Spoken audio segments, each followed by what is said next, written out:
ॐ अज्ञानतिमिरान्धस्य ज्ञानाञ्जनशलाकया चक्षुरुन्मिलितं येन तस्मै श्रीगुरुवे नमः।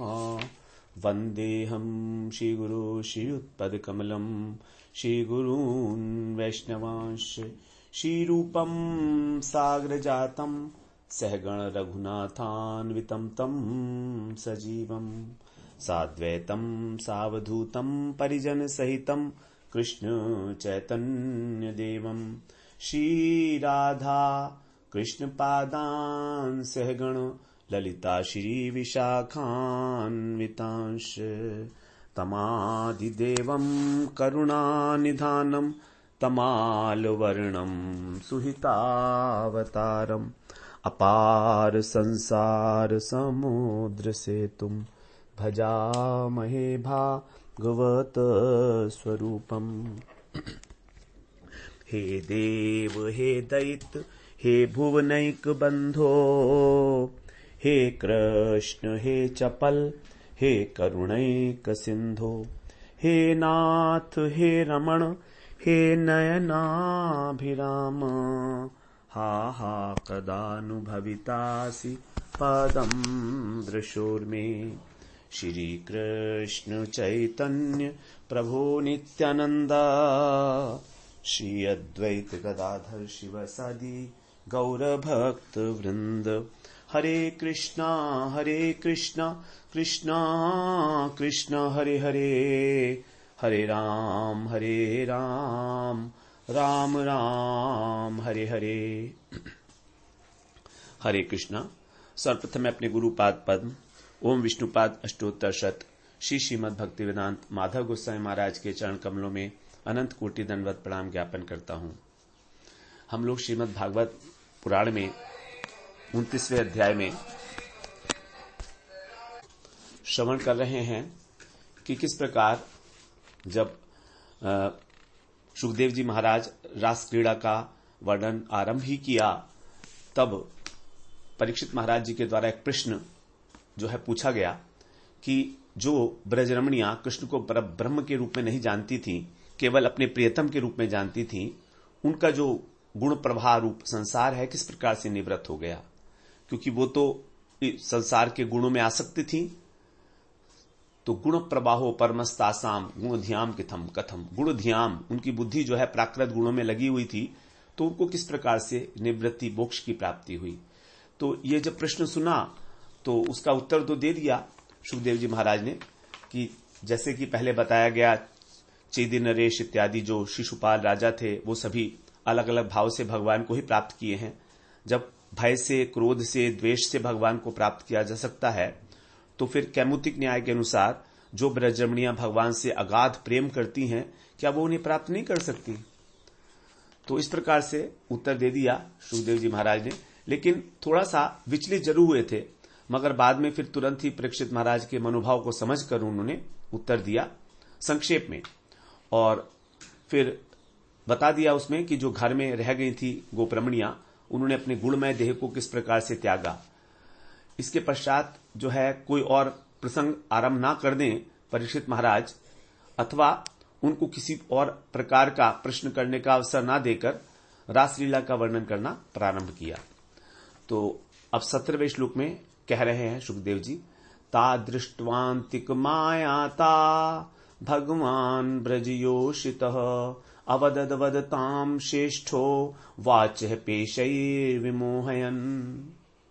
वदताम श्रेष्ठ, जो बोलने वालों में अत्यंत श्रेष्ठ हैं ऐसे भगवान श्री कृष्ण, ता जो उन ब्रजयोषितः, जो ब्रजयोषिताएं थी, गोपियां थी, उनको अंतिकम अपने निकट में आयाता माने आई हुई दृष्टवा देखकर, क्योंकि सभी वेणु ना सुनकर भाग ली थी कृष्ण की ओर। पेशई का मतलब उनको जो है विलास के द्वारा अपने विमोहित करते हुए, और वाचा अवदत इस प्रकार से कहने लगे कृष्ण उनसे। तो जो कृष्ण विशारद हैं, वो वाक चातुरी के द्वारा, पेशे माने वाक चातुरी के द्वारा अपने शब्दों की चातुरी का प्रयोग करते हुए शब्दों का विलास उसके द्वारा उनको विमोहित से करते हुए और इस प्रकार से उन्होंने अपने वाचा अवदत, अपने वचनों को कहा। तो यहां पर जो प्रासंगिक एक विरोध सा उपस्थित हुआ था परीक्षित महाराज के प्रश्न से कि उनकी निवृत्ति कैसे हो गई, जो अपने घर में भी रह गई थी पतियों के पास, तो उसका समाधान कर दिया गया। अब यहां पर जो है सुखदेव जी जो है कह रहे हैं कि जो कृष्ण हैं वो देश काल पात्र के उपयोगी विविध प्रकार के वचन चातुर्य को जानने वाले हैं, और उनमें भी जो सर्वश्रेष्ठ है, क्योंकि वाक चातुर्य उसी को कहेंगे जो देश काल और पात्र को पहचान कर बात करता है। तो इस प्रकार भगवान जो हैं यहां पर विशेष रूप से उनको मोहित किया गोपियों को अपनी वाक चातुर्य के द्वारा। पहले तो वेणुनाथ के द्वारा वो मोहित हो ही गई थी, लेकिन अब यहां पर विशेष रूप से उनको मोहित करने के लिए ही भगवान जो हैं कुछ व्यंगात्मक शब्दों का प्रयोग करेंगे, कुछ रूखी सी शब्द होंगे जो अत्यंत सरस नहीं है। तो इसके द्वारा भगवान जो है अपने 3 मनोरथ सिद्ध करना चाहते हैं इस विशेष वाक चातुरी के द्वारा। पहला तो यह है कि भगवान सोचते हैं कि मैं इनकी जो प्रीति है उसका विषय हूं। अब यदि इन ब्रज सुंदरियों के प्रीति के प्रति मैं कुछ उदासीनता प्रकट करूंगा तो मेरी उदासीनता को देखकर भी मेरे प्रति इनकी प्रीति में लेश मात्र कमी तो नहीं हो जाती, लेश मात्र कमी तो नहीं हो जाती, क्योंकि भगवान का जो उद्देश्य है इस रासलीला का वो गोपियों को विशुद्ध प्रीति के आदर्श के रूप में स्थापित करना है इस जगत के अंदर। भगवान का उद्देश्य है, क्योंकि गोपियों को कहा गया प्रेम की ध्वजा, तो विशुद्ध प्रेम की जो सर्वश्रेष्ठ सीमा है वही है गोपियां। भगवान इस उद्देश्य से यहां पर रास क्रीड़ा कर रहे हैं। तो इस उद्देश्य के कारण कि कहीं भगवान की उदासीनता देखकर, उनका रूखापन देखकर इनके प्रेम में कहीं कमी तो नहीं आ जाती है। दूसरी बात, भगवान सोचते हैं कि यदि मैं इनसे मिलने में कुछ विपरीत भाव को धारण करूं, अर्थात मैं ऐसा शो करूं कि जैसे मैं तुमसे मिलना नहीं चाहता, अर्थात श्रृंगार रस के अंदर जो नायिका आप क्या करती है, अविथा भाव को धारण करती है, अपने भाव को छुपाकर, और वो कुछ स्पष्ट करना चाहती है। तो इस प्रकार से श्रृंगार रस में जो नायिका है वो वाम भाव को ग्रहण करती है, विपरीत स्वभाव को, अपने भाव को छुपा लेती है, अंदर कुछ और होता है, बाहर कुछ और बोलती है। अंदर होता है उसके मन में कि नायक से मिले, लेकिन बाहर से उसका विरोध करती है। तो यहां पर कह रहे हैं कि मैं स्वयं इस वाम्य भाव को धारण करता हूं। इससे क्या होगा, क्योंकि अभी तो ये मेरे पास आई हैं मिलन की इच्छा से, अभी तो ये दक्षिण स्वभाव वाली हैं। यदि मैं विपरीत प्रकाश करूंगा तो इनके हृदय के अंदर जो भाव छिपे हैं वो भी बाहर निकल आएंगे। अविथा भाव है ना, अविथा भाव का मतलब भाव को छुपाना। तो ये अपने प्रेम को बता नहीं रही हैं मुझको, प्रेम तो बहुत करती हैं लेकिन छुपाए हुए हैं। तो जब मैं विपरीत भाव दिखाऊंगा कि मैं इनको प्रेम नहीं करता तो इनका वो भाव जो है बाहर आ जाएगा।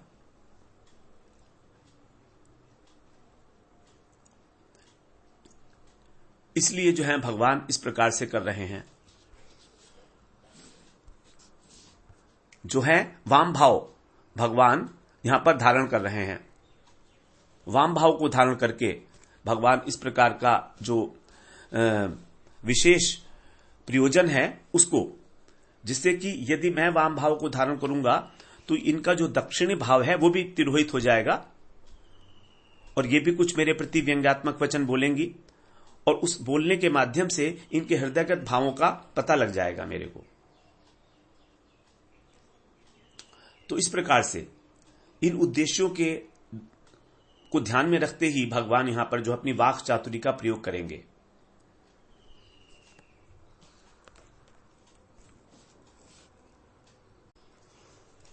तो जब वेणुनाद से आकृष्ट होकर कृष्ण के और रमणिया यमुना तल पर एकत्रित होती हैं रसौली नामक स्थान पर, रासौली नामक स्थान के ऊपर, तब जो कृष्ण हैं वे अत्यंत आत्मविभोर हो गए, क्योंकि उन्होंने धैर्य, लज्जा, कुलशील, मान, मर्यादा, इन सब को त्याग कर कृष्ण के पास आगमन किया है। और इस प्रकार कृष्ण उनको जो है अपलक नेत्रों से देख रहे हैं, चिंतन कर रहे हैं कि इनकी कितनी प्रेम की कितनी महिमा है। विस्मय रस को धारण करके सोचते हैं कि ये गोपियां कभी घर से बाहर नहीं निकली और आज प्रेम के आवेश में इन्होंने अपने घर को, अपने धर्म को सब तिलांजलि दे दी, उनके निकट उपस्थित हो गई हैं। कुल रमणियां हैं ये, इनके लिए कुल धर्म का त्याग करना प्राण को त्याग करने की अपेक्षा भी अधिक कष्टदायी और असहनीय होता है। लेकिन ये जो गोपियां मेरे पास आ गई हैं, इनको किसी भी प्रकार का कोई क्लेश नहीं है। इनकी भंगिमा को देखकर ऐसा लगता है कि इनको जो है कृष्ण के लिए इस सब मर्यादाओं को त्याग करना अत्यंत आनंददायी हो रहा है, ऐसा लग रहा है। तो भगवान ऐसा सोचते हैं कि इनके हृदय के अंदर पता नहीं मेरे प्रति कितना प्रेम छिपा है। यद्यपि ये सभी गोपियां जो हैं चिरकाल से मेरे ही साथ हैं, क्योंकि भगवान की ही शक्ति हैं, भगवान का इनको जो है गोलोक धाम के अंदर नित्य विराजमान है भगवान के साथ ही। लेकिन यहां पर भौम वृंदावन में अब जब आई हैं तो, और हां, भगवान के साथ इतने समय से विराजमान होने पर भी वहां पर भगवान इनके जो गांभीर्य का जो सागर है इनके हृदय के अंदर, उसको नहीं जान पाए, क्योंकि वो जो गंभीरता है वो अवरुद्ध है। अब यदि धैर्य और लज्जा इत्यादि जो दरवाजे हैं यदि वो बंद हों तो प्रेम जो हृदय के अंदर रहता है उसको कैसे जानेंगे। लेकिन आज वंशी ध्वनि से इनके जो हृदय का द्वार है वो खुल गया है, इसी कारण इनको अपने कुल धर्म को छोड़ने में किसी प्रकार का संकोच नहीं हुआ। और अभी तक कृष्ण कहते हैं कि मैं इनके हृदय की गहराई को समझ नहीं पा रहा हूं, इसलिए मुझे इनके साथ कुछ छल पूर्वक जो है वार्तालाप करना पड़ेगा। यद्यपि कृष्ण सर्वज्ञ हैं, सबके हृदय की बात जानते हैं, लेकिन सर्वज्ञ होते हुए भी भगवान की सर्वज्ञता शक्ति उनको गोपियों के प्रेम का जो गांभीर्य है, जो उसकी डेप्थ है, गंभीरता है, उससे अवगत नहीं करा पा रही है। और दूसरी बात, वो कितना प्रेम करती हैं कृष्ण से, ये कृष्ण अब इनके मुख से सुनना चाहते हैं।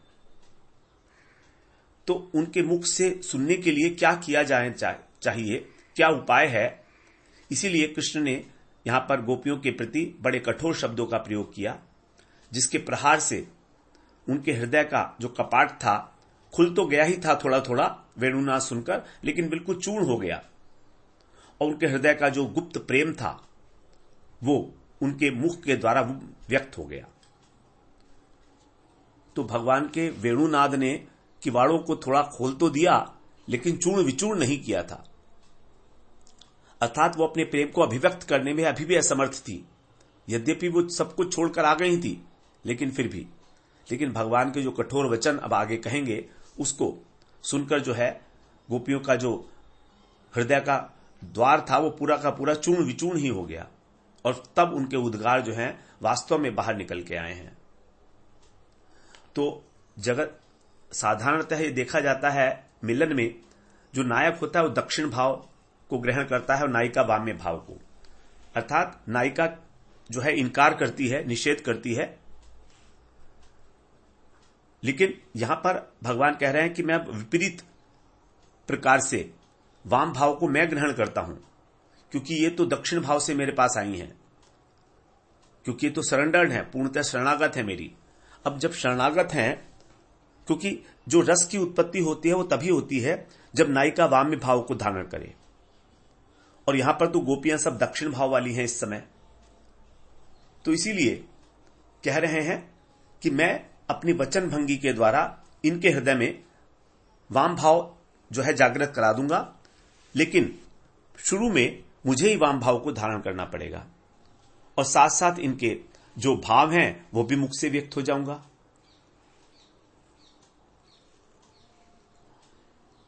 इस प्रकार से तो पहले भगवान यहां पर बड़ा धैर्य धारण करके वाम भाव प्रदर्शित कर रहे हैं, यद्यपि भगवान के स्वभाव में नहीं है तो भी। तो इससे क्या होगा कि जो प्रेम विवश गोपियां हैं, इनका जो लज्जा है, वो जो व्यक्त करने के अंदर अत्यंत लज्जित हो रही हैं, वो इनकी लज्जा नष्ट हो जाएगी। इस प्रकार भगवान ने जो है गोपियों के प्रति अपने वचन कौशल का, वचन चातुरी का प्रदर्शन किया है यहां पर। अब आगे जो हम श्रवण करेंगे, तो जब भगवान ने देखा सभी गोपियां उनको चारों ओर घेरे हुए हैं, बड़ी उत्कंठित हैं, लज्जाशील हैं, पैर के अंगूठे से भूमि पर कुछ लिख रही हैं, तो सोचने लगे भगवान की सब मेरी वंशी ध्वनि से श्रवण मोहित होकर आई हैं। अब मैं जो है कौशल पूर्वक इससे वार्तालाप करके तुरंत ही अब प्रारंभ करता हूं। इस प्रकार जो है भगवान ने जिस प्रकार की भंगी का प्रयोग किया, उसके कई अर्थ बताए जाते हैं। भगवान की अनेक प्रकार की भंगियां होती हैं, हस्त भंगी, अंग भंगी, मुख भंगी, नयन भंगी, भ्रू भंगी, शब्द भंगी, ये सभी भंगियां, भंगी का मतलब स्टाइल बोलने का, हाथ पैर सब चल रहे हैं, हाथ पैर नहीं, हाथ आंखें, भौं, ये सब चल रही है। तो इसलिए, और जो शब्दों का अर्थ है उसकी अर्थभंगी की तो बात ही क्या, अर्थभंगी तो बड़ी विशेष है। तो यहां पर जिन वचनों का प्रयोग किया है उसमें 4 प्रकार के अर्थ जो हैं विदित होते हैं। 4 प्रकार के अर्थ भगवान के प्रत्येक श्लोक में उस 4 प्रकार के अर्थ किए गए हैं। एक अर्थ तो है उपेक्षामय, उपेक्षा मूलक वचन। उससे प्रतीत होता है कि भगवान ने जब देखा कि ये गोपियां कुल धर्म को छोड़कर निर्जन वन में आ गई हैं, तो उनको धर्म का उपदेश दे रहे हैं, उनकी उपेक्षा कर रहे हैं कि तुम पर पुरुष में, निर्जन में पर पुरुष से मिलने के लिए क्यों आई हो, ये तो ठीक नहीं है तुम्हारे लिए। तो उनको निवृत्त करने की चेष्टा कर रहे हैं। ये तो उपेक्षा वाले वचन हो गए भगवान के। फिर दूसरा है प्रार्थनामय। एक प्रकार से भगवान प्रार्थना भी कर रहे हैं, उनको अपने निकट देखकर बड़े आनंदित हैं और उनसे जो है मिलने की अभिलाषा प्रकट करते हुए अनुनय विनय के साथ प्रार्थना भी कर रहे हैं।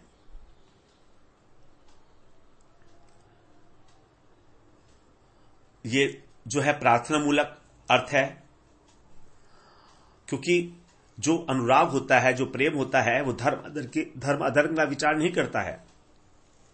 वो हमेशा अपने प्रिय से मिलने के लिए उत्कंठित रहता है।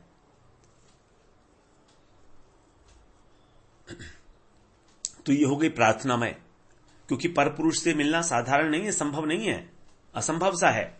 इसलिए भगवान जो है प्रार्थना मूलक अर्थ भी वाक्यों का किया गया है। तीसरा है कि भगवान, ऐसा लगता है कि भगवान को इनसे, गोपियों से कोई मतलब ही नहीं है, कोई अभिलाषा नहीं है, उनके मन में इनके प्रति कोई भाव ही नहीं है। जैसे भगवान ने वस्त्र हरण के प्रसंग में भी इनको उपदेश दिया था तत्व ज्ञान का, कि जो मुझ में अपना मन लगा लेते हैं उनको कभी भी किसी प्रकार की कोई कामना नहीं सताती है। तो उसी प्रकार यहां पर जो है एक वास्तविक अर्थ भी है इन वचनों का भगवान के द्वारा जो कहे गए हैं, जो साधकों के लिए बड़ा श्रेष्ठ है, और यही वास्तवार्थी वास्तविक है। उसके बाद चौथा अर्थ है जहां पर जो है दोनों है, कभी प्रार्थना कर रहे हैं और कभी उपेक्षा कर रहे हैं, दोनों बातें हैं, दोनों बातें हैं। तो इस प्रकार हम केवल यहां पर जो तात्विक बात है, जो वास्तविक अर्थ है भगवान के वचनों का, उसी का यहां पर श्रवण करेंगे। अब कह रहे हैं भगवान, वास्तविक अर्थ में क्या हो रहा है कि भक्त भाव से भगवान के साथ मिलन होना, यही हमारी अभिलाषा की एकमात्र वस्तु होनी चाहिए। हम भगवान के साथ मिलन करें प्रेम पूर्वक, यही। तो इस प्रकार से हम केवल भगवान के वचनों का इन श्लोकों के माध्यम से वास्तव अर्थ को ही श्रवण करेंगे। यहां पर पहले उसका अब भावानुवाद श्रवण करेंगे, उसके बाद वास्तविक अर्थ। तो कहते हैं, श्री भगवान उवाच स्वागतम वो महाभागा प्रियम किम करवाणि वह ब्रजस्यानामयम् कच्चित् ब्रूतागमन कारणम। भगवान कहते हैं, स्वागतम वो महाभागा, हे महाभाग्यवती गोपियों, वह माने आप लोगों का स्वागतम, स्वागत है। फिर पूछ रहे हैं, प्रियम किम कर्माणि वह, मैं तुम्हारे लिए तुम्हारा क्या प्रिय कार्य करूं जो तुम्हें अच्छा लगता हो, कौन सा प्रिय कार्य करूं। ब्रजस्या नामयम कच्चित, ब्रज में, ब्रज का अनामय, अनामय का मतलब कुशल, तो ब्रज का कुशल तो है, ब्रज में किसी प्रकार की कोई परेशानी तो नहीं है, कोई असुर तो नहीं आ गया है कभी आप लोग रात को इसलिए आई हो, तो कुशल तो है ब्रजवासी। ब्रूतागमन कारणम, इसलिए आप लोगों के आगमन का यहां कारण क्या है, आप ये बताइए। देखिए, भगवान ने सबको नाम ले लेकर बुलाया है और अब उन्हीं के मुख से ये बात सुनना चाह रहे हैं कि आप यहां क्यों आई हो। ये बिल्कुल स्पष्ट है कि भगवान ने रास के लिए ही बुलाया है, लेकिन तो भी अब पूछने, उनके मन के भाव को जानने के लिए है, उनसे ही पूछ रहे हैं।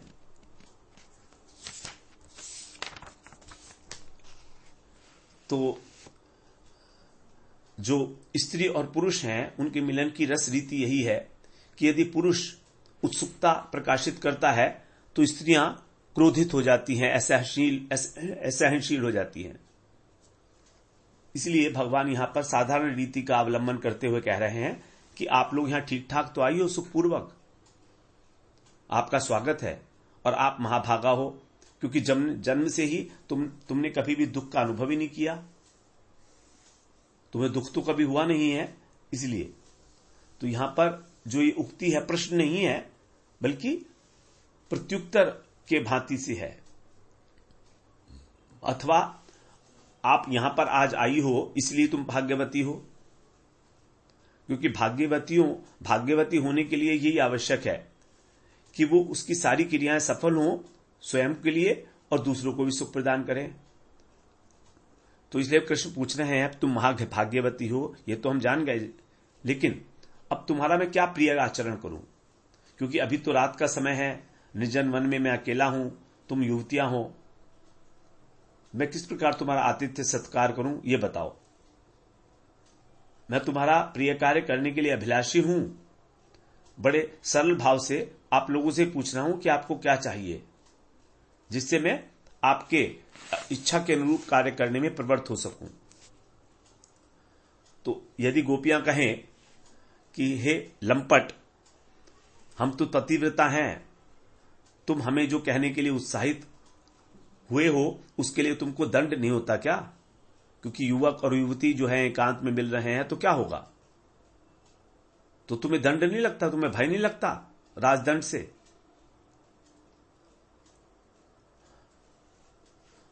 तो यहां पर यदि गोपियों के द्वारा इस प्रकार का उत्तर प्राप्त नहीं हो, इसलिए फिर कह रहे हैं कि अच्छा तो ये बताओ मैं तुम्हारा क्या काम करूं।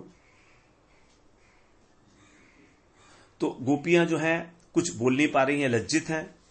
तब कृष्ण विचार करते हैं कि ब्रज गोपियों ने आज अच्छी प्रकार से जो है दक्षिण भाव अंगीकार कर रखा है, ये मिलन के लिए बिल्कुल तैयार हैं। अब मैं जो है इनके अंदर किसी प्रकार की उत्सुकता को प्रकाशित नहीं करूंगा, मैं इसलिए जो है विपरीत भाव के द्वारा अपने वचनों को प्रकाशित करूंगा, जैसे मैं इनसे मिलना नहीं चाहता, इस प्रकार से। क्योंकि जब मिलन है तो वहां पर दोनों प्रकार के जब भाव होते हैं तभी सुंदर समागम होता है।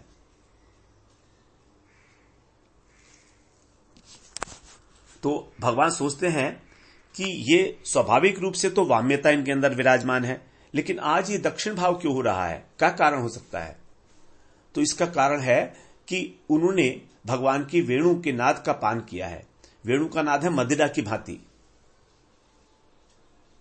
अब मदिरा जब पी ली जाती है तो विवश हो जाता है व्यक्ति, उसी प्रकार ये अपने स्वाभाविक भाव को छोड़कर और दक्षिण भाव हो गई है, विवशता में।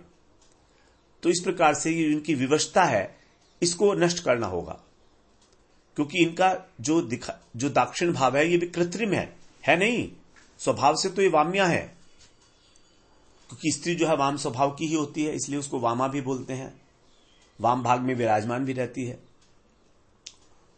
तो इसलिए पूछते हैं कि क्या ब्रज में सब कुशल तो हैं?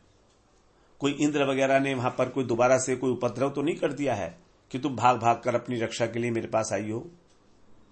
इस प्रकार गोपियां आपस में हंसती हैं और मन में वितर्क करती हैं कि आज ये क्या धूर्तता कर रहे हैं आज इनको क्या हो गया है। तो जब कृष्ण ने देखा इस प्रकार की भावभंगी को, तो बोलते हैं कि तुम लोग मौन हो, ठीक है, मैं समझ गया कि कोई उपद्रव नहीं हुआ है, उपद्रव ना हो यही ठीक है हमारे लिए, इसलिए अब ये बताओ कि तुम आई क्यों हो, क्योंकि मुझे समझ में नहीं आ रहा है कि तुम क्यों आई हो। तो कृष्ण इस प्रकार से जो है डबल मीनिंग, ट्रिपल मीनिंग और क्वाड्रुपल मीनिंग डायलॉग जो है बोल रहे हैं। चार अर्थ हैं कृष्ण के जो कहे जा रहे हैं इस एक श्लोक में ही, 4 प्रकार के। उपेक्षा भी है, प्रार्थना भी है, तात्विक सिद्धांतों का भी वर्णन है जो साधकों के लिए इंपॉर्टेंट है, और कभी उपेक्षा और कभी प्रार्थना, ये भी हैं दोनों एक ही श्लोक के अंदर। तो हम लोग यहां पर जो वास्तव अर्थ है इस श्लोक का, उसी को अर्थ को श्रवण करेंगे। तो जब सभी गोपियां लज्जा का इत्यादि का परित्याग करके और कृष्ण के निकट उपस्थित हुई, तो कृष्ण को अपने सामने देखकर, क्योंकि अभी तक तो उन्होंने बहुत अच्छी प्रकार से कृष्ण के को दर्शन भी नहीं किया था, निरंतर रोती रहती थी, लेकिन आज जब सामने कृष्ण को देख लिया तो उनसे नयन नहीं मिला पाई, लज्जा से सिर झुकाकर खड़ी हो गई और कृष्ण के चरणों में अपना सब कुछ समर्पित कर दिया। क्योंकि वो आज उत्सुक रहती थी हमेशा, तो फिर भी निकट आकर भी उनसे थोड़ी दूर खड़ी हो गई, और हमेशा उनका जो चित्त है वो कृष्ण का मुखारविंद दर्शन करने के लिए, उनको स्पर्श करने के लिए लालायित था। लेकिन फिर भी प्रेम स्वभाव जनित जो धैर्य है और लज्जा है इतना दृढ़ हो गया था कि वो जो है उसकी उपेक्षा नहीं कर पाई और कृष्ण का अच्छी प्रकार से दर्शन भी नहीं कर पा रही। यहां पर यद्यपि हृदय के अंदर उनके जो है हुक उठ रही है बार बार, तो कृष्ण भी जो है इस प्रकार से उनकी दृष्टि को देखकर जान गए कि इनके हृदय में जो है प्रेम मंदाकिनी की धारा प्रवाहित हो रही है, लेकिन इनका जो प्रेम भंवर है वो बाहर नहीं निकल पा रहा है, क्योंकि वहां पर धैर्य लज्जा इत्यादि का बांध बना हुआ है। अगर बांध बना दिया जाए रिवर के ऊपर तो फिर पानी बहता नहीं है वहां से, फिर कहीं और से निकल जाता है, साइड से जो कैनाल लगाई जाती हैं। तो इस प्रकार के जब भाव को आस्वादन किया कृष्ण ने, तो उनको भी बड़ा आनंद हुआ। और अब कृष्ण के जो द्वारा ये शब्द कहे गए हैं उसका अर्थ यहां बता रहे हैं। क्या है वास्तविक अर्थ? स्वागतम वो महाभागा। कृष्ण कहते हैं, कृष्ण और गोपियां ये दोनों जो हैं कृष्ण की ही नित्य परिकर हैं। गोपियां ये नित्य पार्षद हैं, तो इनका जो मिलन है नायक नायिका की भांति दिखने पर भी केवल भक्त और भगवान का ही मिलन है, इसके अतिरिक्त कुछ नहीं है। तो कृष्ण के जो भक्त हैं उनका दास्य सख्य वात्सल्य मधुर सबका अपने अपने भाव के अनुसार कृष्ण के साथ संबंध होता है, और उसी प्रकार से कृष्ण की सेवा भी करते हैं और कृष्ण भी उन्हीं भावों से उनकी सेवा को ग्रहण भी करते हैं। तो इस प्रकार ब्रज की जो गोपियां हैं वो नित्य सिद्ध परिकर हैं। कृष्ण अनादिकाल से उनके साथ लीला कर रहे हैं। तो उसी प्रकार से जो भक्त हैं उनका भी केवल यही प्रयोजन है, यही एकमात्र लक्ष्य है साधकों का, कि हमको किस प्रकार से कृष्ण की सेवा मिले। जैसे नित्य सिद्ध परिकर भगवान की सेवा करते हैं, उसी के द्वारा यह पता लगता है साधकों को कि साधन रीति क्या है, साधन कैसे किया जाना चाहिए।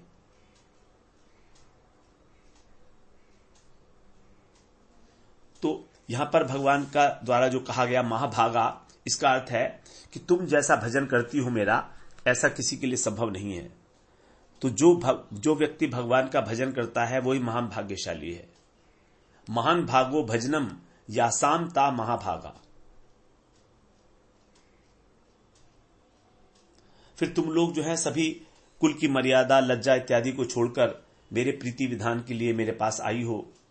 कर्मी, ज्ञानी, योगी, ऋषि, सन्यासी, तपस्वी सभी यथा योग्य रूप से मेरा भजन तो करते हैं, लेकिन उनके अंदर भी अनेक प्रकार की कामनाएं होती हैं। कर्मी के अंदर भुक्ति की कामना है, योगी सिद्धि चाहता है, और जो ज्ञानी है वो चाहता है सायुज्य मोक्ष, मुक्ति की कामना।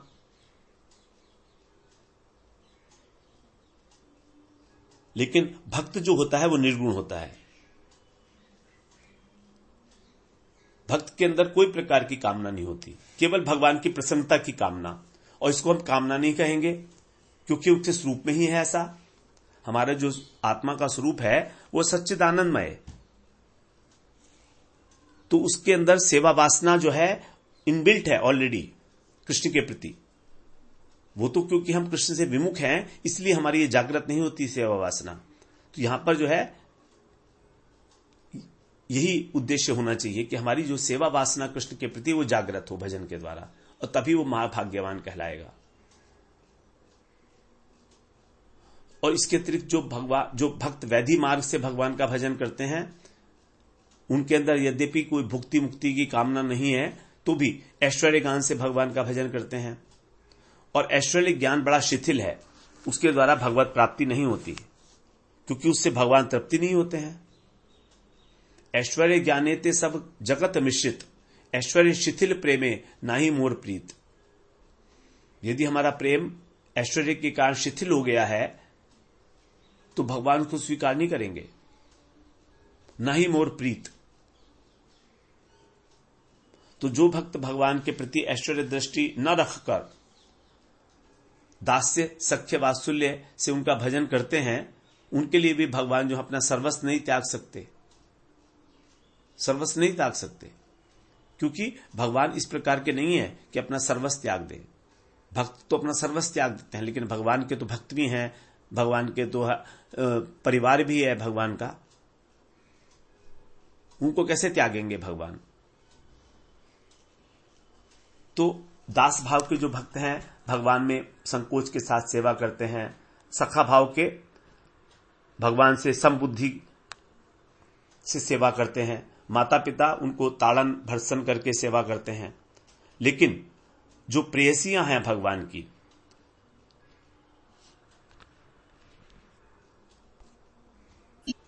उनका केवल एक ही उद्देश्य होता है कि भगवान को प्रसन्न करना सब प्रकार से। इसलिए भगवान कहते हैं कि मैं तुम्हारा ऋणी हूं, प्रियम किम करवाणी में है, मैं तुम्हारे लिए क्या करूं बताओ। तो भगवान कहते हैं यदि मैं तुम्हारे मनोरथ को पूर्ण करना चाहूं तो भी वो तुम्हारे अनुरूप नहीं होगा, क्योंकि तुम तो बहुत सारी हो, 100 करोड़ हो, और मैं अकेला हूं। इसलिए तुम्हारे प्रेम के अनुरूप प्रिय आचरण करना मेरे लिए असंभव है।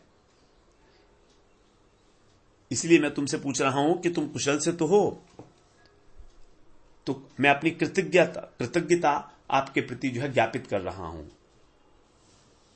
और तुम घर से यहां तक आई हो, मार्ग में कोई कष्ट तो नहीं हुआ, केवल मेरे अनुराग के कारण तुम खिंची आई हो, तो इसके द्वारा तुम्हें कष्ट तो हुआ होगा, पता नहीं कितनी पीड़ा पहुंची होगी तुम्हारे पैरों को। इसीलिए मेरे प्रति तुम्हारा जो अनुराग है वो अतुलनीय है। भगवान की उपासना करने के लिए हजारों योगेंद्र मुनींद्र कितना क्लेश उठाते हैं निर्जन वन में, गिरी कंदराओं में, कभी उपवास करते हैं, कभी पत्ते खाकर रहते हैं, कभी केवल वायु पान करके रहते हैं, कोई सीमा नहीं है। ध्रुव महाराज ने देखी कि अंतिम समय में वायु पान करके अपने जीवन को धारण किया था। तो जब तीव्र साधना की सिद्धि होती है तब उनको भगवान से मिलन होता है, उनका दर्शन प्राप्त होता है, तब भगवान उनको जो है वर प्राप्त करते हैं। लेकिन उनके साधन की ओर दृष्टि न डालते भगवान कि तुमने बड़ा क्लेश जो है उठाया होगा। भगवान कभी कहते हैं कि ध्रुव महाराज से कि तुमने इतने दिन तक भूखे प्यासे रहे, तुम्हें बड़ा क्लेश हुआ होगा, भगवान ये कभी नहीं कहते हैं। लेकिन आज गोपियों के विषय में भगवान विशेष रूप से कह रहे हैं, उनका आदर करते हुए, कि तुम कुशल से तो हो। तो इस प्रकार, और फिर अंत में बोलते हैं कि ब्रूता गमन कारणम, कि हे प्रेमवती गोपरमणियों, तुम्हारे प्रेम के अनुरूप मेरा आचरण करना संभव है मेरे द्वारा, इसलिए आप स्वयं ही अपने आने का कारण बताइए और उस कारण को बताकर फिर मुझसे वार्तालाप करके और आनंदवर्धन कीजिए। इस प्रकार से भगवान यहां पर गोपरमणियों से प्रश्न कर रहे हैं, स्वागतम वो महाभागा। तो ये इसका वास्तविक अर्थ है जो साधकों के लिए इंपॉर्टेंट है, क्योंकि जो साधक भजन करता है भगवान का वही महाभागवत है, वही महाभाग्यशाली है।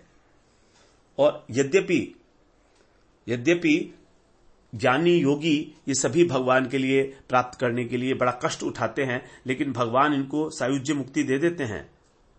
इनसे कभी पूछते नहीं है कि तुम लोगों को बड़ा कष्ट हुआ होगा। ध्रुव महाराज से भी नहीं पूछा भगवान ने, क्योंकि वो भी जो है ध्यान के द्वारा ही प्राप्त किए थे। तो इस प्रकार से ये जो है वैशिष्ट है भक्तों का वैशिष्ट है ज्ञानी और योगी के रेस्पेक्ट में, कि भक्त को भी कितना आदर देते हैं भगवान, उससे पूछकर कि तुम ठीक तो हो। अब हम अगले सत्र से फिर 19वें श्लोक में प्रवेश करेंगे। वांछा कल्पतरुभ्यश्च कृपा सिन्धुभ्येव च पतितानां पावनेभ्यो वैष्णवेभ्यो नमो नमः।